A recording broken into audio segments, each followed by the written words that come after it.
We had a murderous dictator, Gaddafi, who had American blood on his hands, as I'm sure you remember, threatening to massacre large numbers of the Libyan people.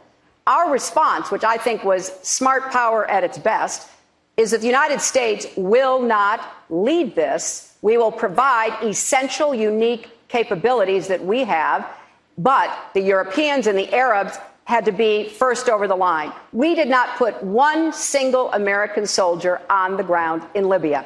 And I'll say this for the Libyan people. But American citizens did lose their lives in Benghazi.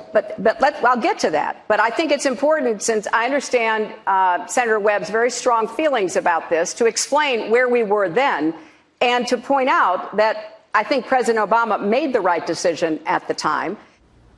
As Hillary Clinton was last night pressed to defend her track record on Benghazi, a Republican group released a scathing new ad, hitting Mrs. Clinton with suggestions that she ignored the calls for help that night. It is running in several swing states, and it ran during during the debate last night. And here it is. Dear Hillary Clinton, I'd like to ask you why you ignored calls for help in Benghazi, and then 4 Americans were murdered. I'd like to know why you lied, saying the attack was a response to an internet video. I'd like to hear why you tried to silence the Benghazi whistleblower. But Mrs. Clinton, I can't. What difference does it make?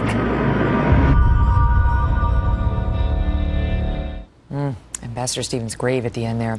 Joining me now is the chairman for the House Oversight and Government Reform Committee, Congressman Jason Chaffetz. Good to see you tonight. Thanks, Megyn. Wow. So Mrs. Clinton's spokesman for her campaign has called this ad disgusting.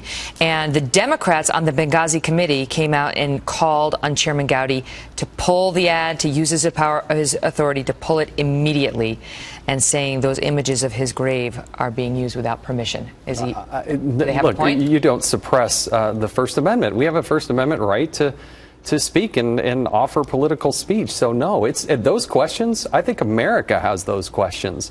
Why is it that they were left in this death trap that we call Benghazi? Why did they do the work ahead of time? Why did they not answer those calls for help? And then why did she for weeks lead the American people to believe that it was a video that was not playing itself out in Libya? That was not the truth. You know, one interesting thing about her talking about the situation on the ground in Libya before, very proudly, standing by smart policy at its best.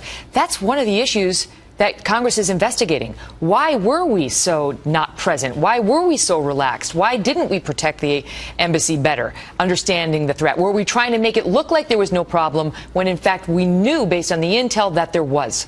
Well, first of all, if you want to go to war, then you go to the Congress. The president went to the United Nations. That's where he said he got the permission. You go. You know what we need to do? We need to call a war. We need to call terrorists. We need to call treaties in this country.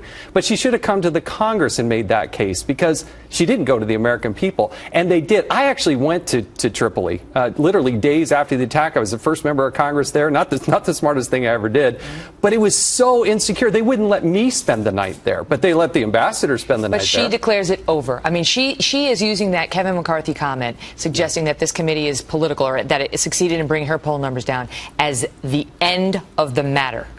The Republicans didn't set up her own private email. The Republicans didn't transfer classified information across that. But she thinks everything is done. She says I've been investigated by 7 different committees, including some with Republicans heading them up, and I have been exonerated on this issue. It was just this past Friday, Megyn, that literally for the first time the committee got Ambassador Stevens' emails. This past Friday. They've been hiding this stuff for years. The State Department has not released those until last week? They did not get those. We've had them for less than a week now.